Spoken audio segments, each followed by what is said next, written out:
You're watching Straight Line with Dan Rogers, President and CEO of Cherry Street Mission Ministries.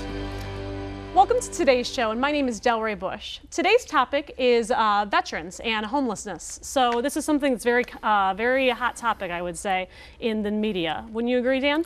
Well, there's no question about it. Right now, we know that Congress has launched enormous investigations all around the country, starting in Phoenix, and now at all 60, 70 plus VA hospitals around the country.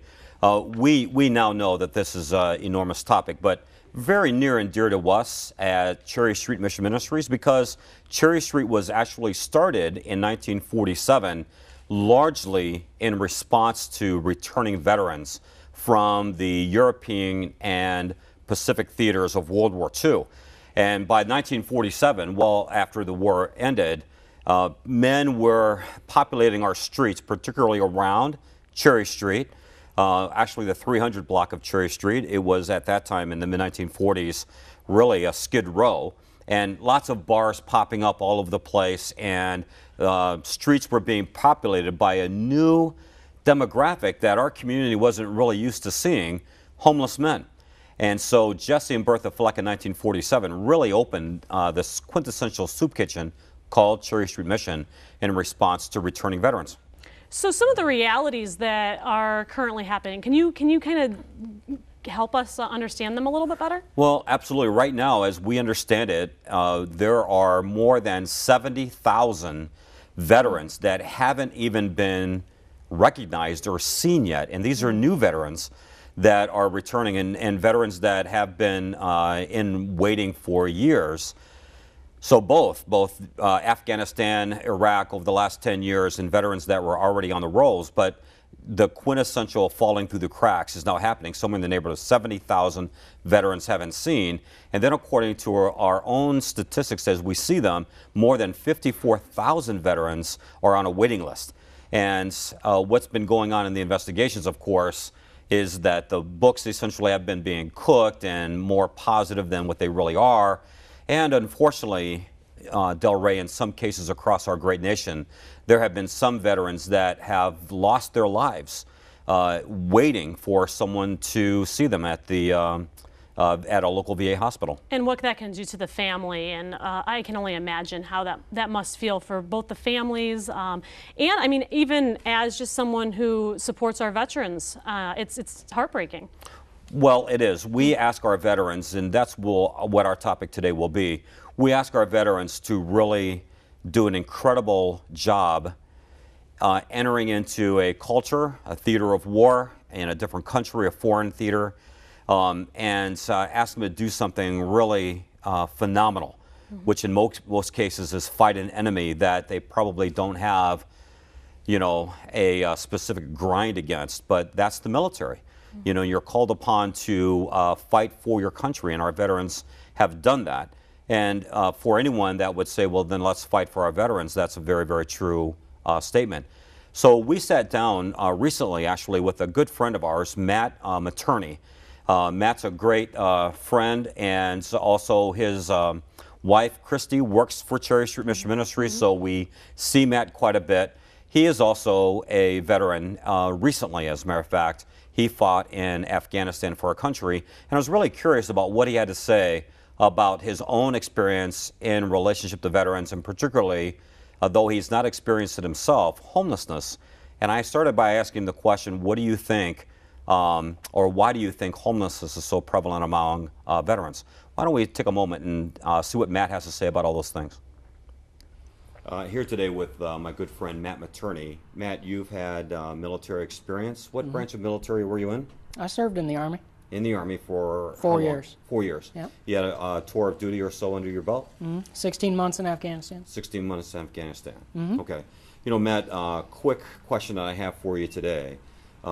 This has not been your experience, but you and I live in the same community, and we serve by volunteerism and just by proximity, homeless vets and homeless people in general. So here's a question I have for you, Matt. Okay. Why in America does it seem like homelessness is prevalent or predominant among returning veterans? Right. Why do you suppose that is? I think homelessness, just in general, is a complicated issue, but with the veteran population, it gets even more complicated because you have service members that are returning from numerous deployments right now. We got guys who have done 6, 7 plus deployments. They're coming home, they're trying to reintegrate, they're trying to use education benefits, they're trying to navigate the VA system, which at times can be really cumbersome and a challenge. And they're coming back with injuries, whether it be mental health problems, whether it be physical injuries. There are a lot of things, a lot of aspects that apply to a veteran population that just in general don't apply to a typical civilian. You know, Matt, a lot of friends that I talked to today, and it's not that I have a great wealth of information about it either, but a lot of folks I don't think really understand PTSD, you know, that post-traumatic syndrome disorder, right? And that really is predominant in veterans. Not just alone. There's a lot of kids that go through PTSD that never were in the military, right? But they have this trauma, right? And they've lived through it, right? How is that affecting homelessness? And help our viewers understand, just from your experience, how real this syndrome is. It's very real. It's unmistakable. The challenges that come along with a PTSD diagnosis are huge for reintegration into society and to be able to access resources in the community that you need to prevent homelessness. The symptoms that come along with PTSD really make it difficult for those guys to reintegrate and to utilize services and to really get back on their feet and start to be productive in society. It's unfortunate, but the positive thing is that PTSD is becoming much more well known now as opposed to in previous conflicts, and so we have a lot more resources available to help those guys. Okay. Well, Matt, let's chat about those resources real quick. You know, obviously in the news right now, what's going on with the Veterans Affairs nationally is a huge topic, right? And the news is reporting certain areas of deficiency, right, where veterans are falling through the cracks at rates that are surprising and shocking. Seems like on the entire community. I think that system-wide, the VA is doing a lot of really good things. It's just like any large organization. You're going to see the negative things reported a lot quicker than you'll see the positive stories. There's a lot of good things happening in the VA. What's going on in Phoenix right now is horrendous. Right. It absolutely outrages any veteran, for sure.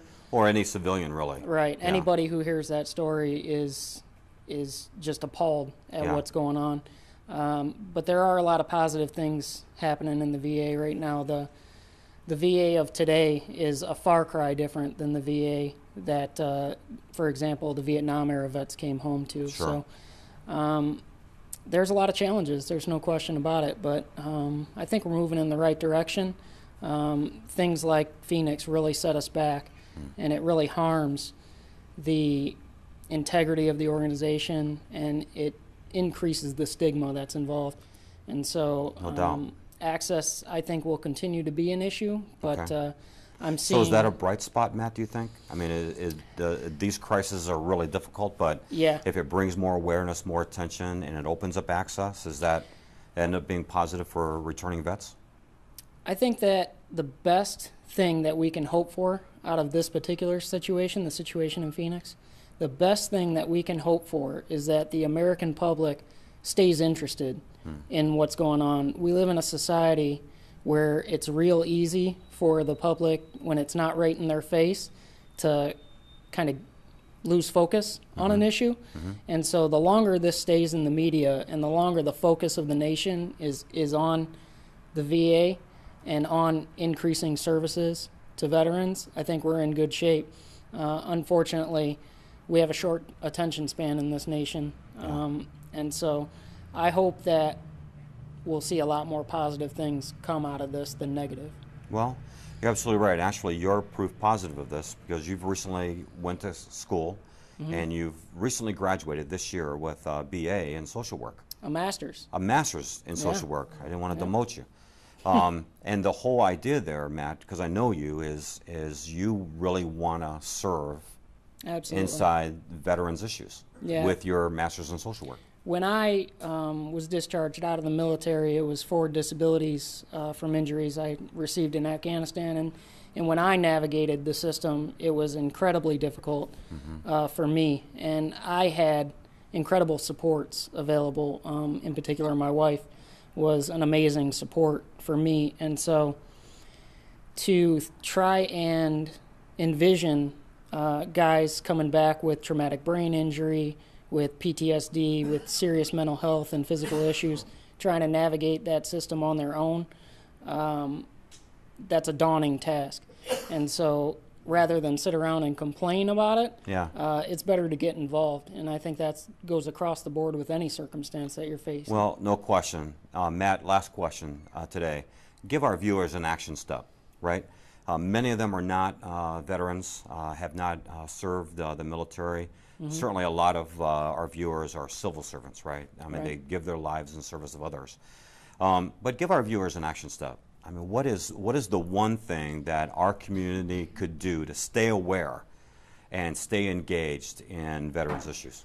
We have an amazing community-based outpatient clinic here in Toledo. Okay. There are a lot of really positive things happening there. The VA itself has a wide variety of volunteering opportunities. If you're interested, there are a few steps involved, but go on to va.gov and just fill out the forms, go through those steps, become involved actively in the community, or become involved with Cherry Street. We have veterans at Cherry Street. We do. You're going to see them when you're volunteering. You're going to be able to get hands-on, get your hands dirty with those guys and gals, and just take whatever opportunities you can to get involved and spend some time. Awesome. Matt, thanks for your service, man. Glad you made it back. Glad you're in our community. Glad to be here. All right, Thanks. man. God bless. Yeah, and so there you go. That's our good friend Matt Materney, who, as you heard today, spent 16 months in Afghanistan, 4 years in the military, was honorably discharged from the military with injuries that he sustained at war. Great community fellow, and again, his wife, Christy, works and serves at Cherry Street, so we have a lot of engagement with Matt. You know, I loved Matt's action step. You know, Matt's action step was, you know, be engaged and continue to be aware. And let's not forget, we have short attention spans just because of our daily cycles of news and lives and busyness. But the one common thing, Del Rey, that I kept hearing Matt say was that there are great solutions. I know we're hearing a lot of bad things about the VA, and the bad that we are hearing, I am sure we need to hear, and the bad that we're hearing needs to be solved, and certainly Congress and the administration in D.C. are working fervently to correct those problems. That's not to say that veterans services are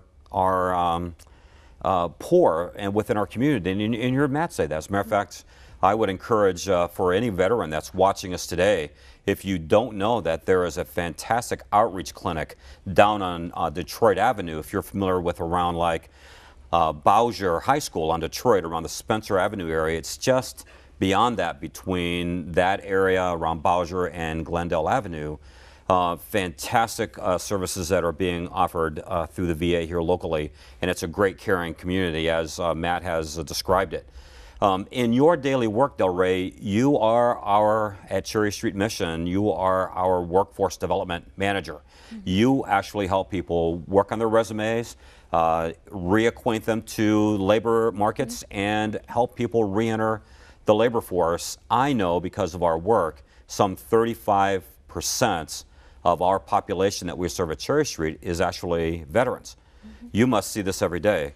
I really do. I mean, when I'm creating resumes or cover letters and, you know, preparing people for interviews, I definitely do see people who have come back from war, maybe not just even this previous war, but past wars as well. So it could be anyone at any age who comes in and is still maybe sustaining some injuries from their service, or you know, having some PTSD still and things like that. So you definitely have to serve every person is so different. So you really have to continue trying to do different things, and you know, speaking with that person, but going at their pace, going slow, slowing the shutter speed, as we say. Sure, absolutely.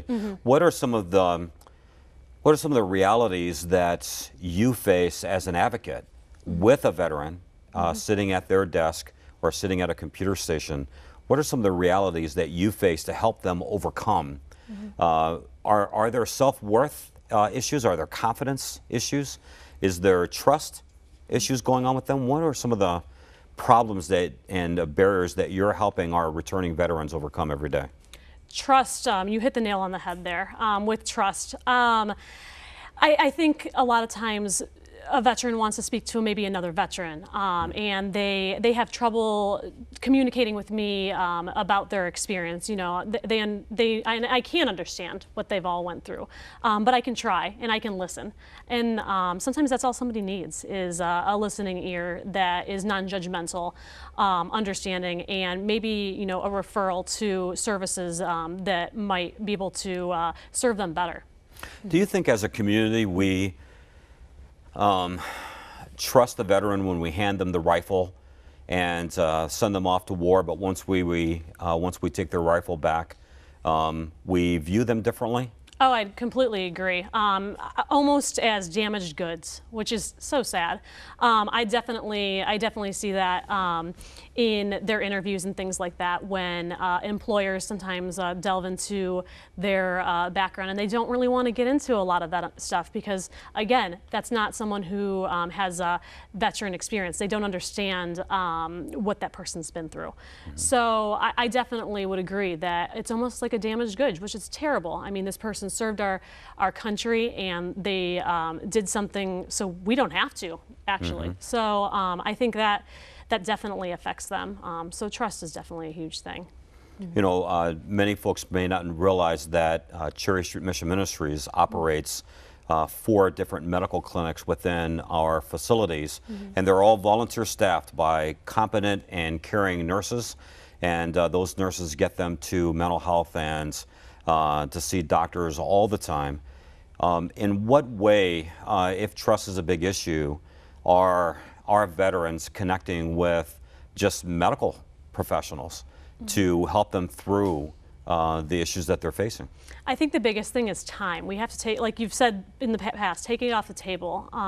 Give that person the opportunity and the ability to be timeless and start going through their problems and the things that they've faced in the slow way. So with the medical professionals especially, I think they also go under that same bubble, I think, and they're really good at doing referrals and things like that. I've seen some great things out of our medical clinic.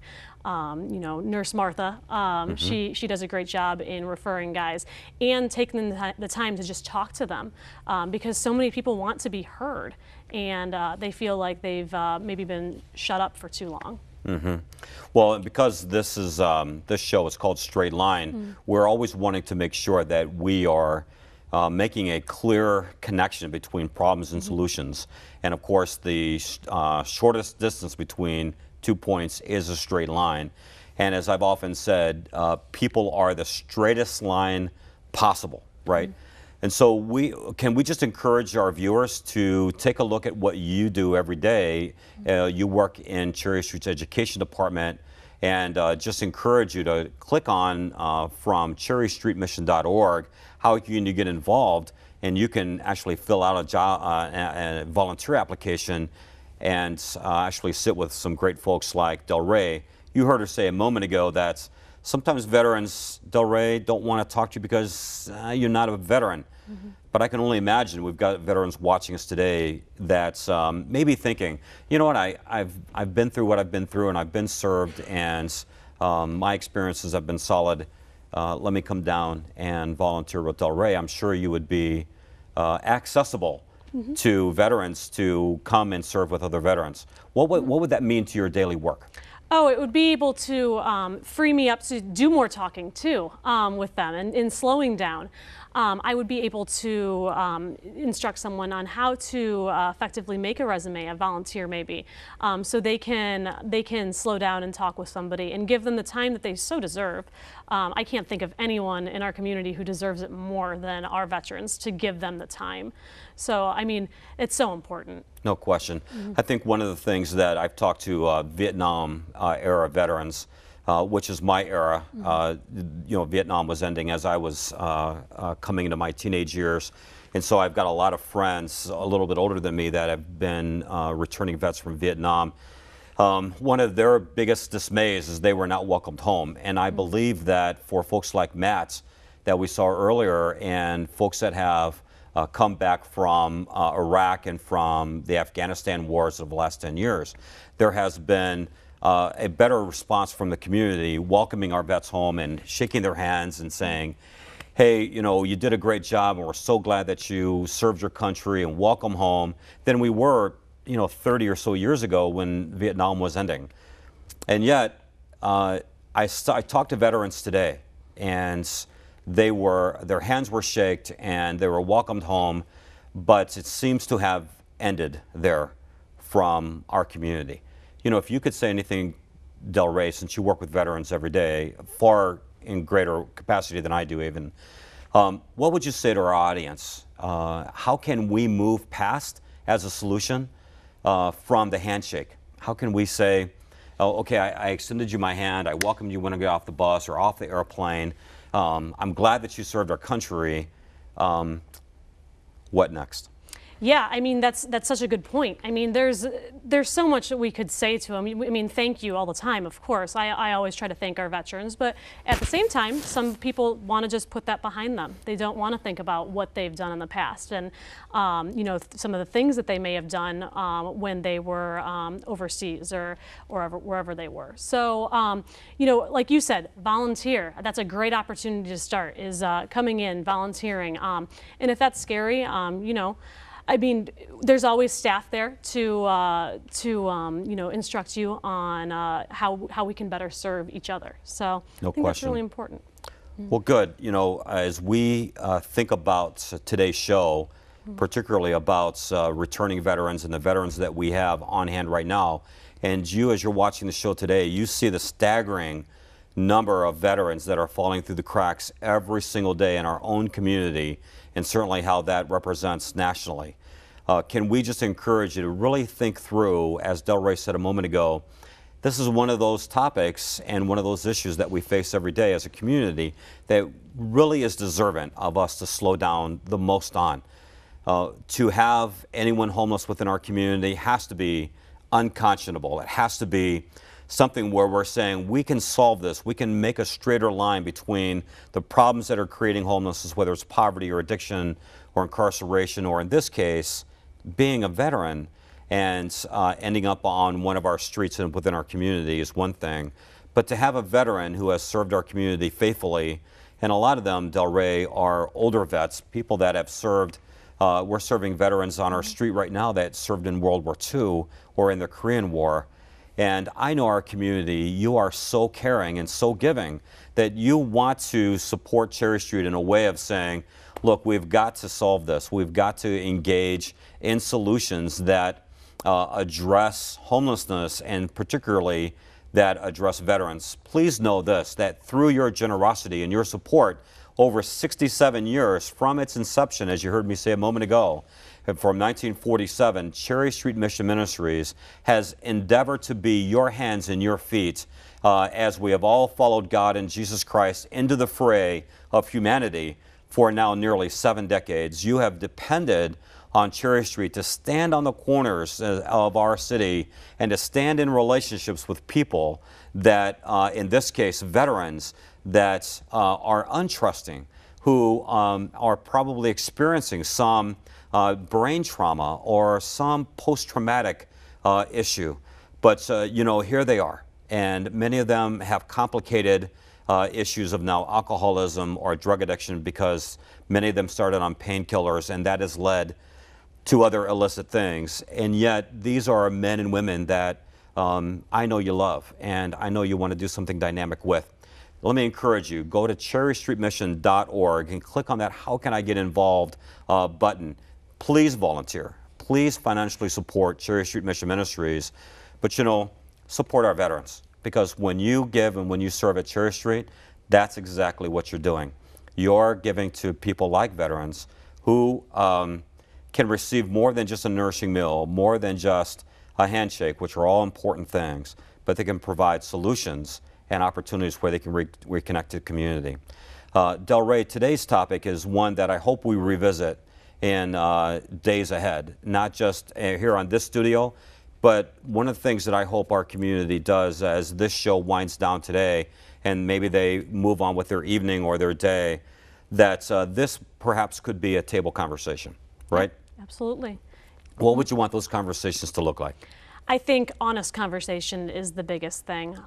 Talking about, you know, what you see on TV and things like that, and trying to find a way to help. I mean, that's the biggest thing. Is we all believe we have answers, but what are we doing with them? Are we taking them anywhere? Are we trying to volunteer? Are we trying to help? Mm-hmm. So I think that's super important. Yeah. Well, good. You are hearing what Del Rey has to say, and as you're thinking through in what ways can you provide a straight line to a veteran nearest you, let me encourage you to do that. Find somebody. I know you've got a relative, you've got a friend, you've got a neighbor, and if you don't have a friend, relative, or neighbor that is a veteran, will you come down to Cherry Street, because 30 to 35% of our daily population is now veterans being served every single day, whether it's one of our meals or in recovery or in one of our programs. We can help you access someone that you can serve if in fact today's topic has touched you in a way of saying, I want to do something. But Del Rey, let's be also quick. You know, this is, veterans can't also be treated like adjectives, right? They can't be treated like no one can. Be treated like an issue or a topic. How should we be treating veterans as they're engaged within our community? Absolutely. We have to treat them like humans. It doesn't matter. We talk about, you know, losing that adjective all the time and gaining the human. So that's super important in this aspect. I mean, I can't think of a person who needs to feel like a human more than a veteran who's you know, served and came back and been shipped everywhere, and that's super overwhelming. So it's super important for our veterans to feel like humans and to feel like they matter. So just offering them, if you see a veteran at church and you know he's a veteran, thank them. So just treating them with the utmost respect, of course. No question. And so there you have it, folks. You know, it's so simple, right? It's so simple to be the straight line to the crooked around you. It's so easy to engage your community and say, I will offer you my friendship, I will offer you my heart and my hand. Thank you for watching, and we'll see you next time.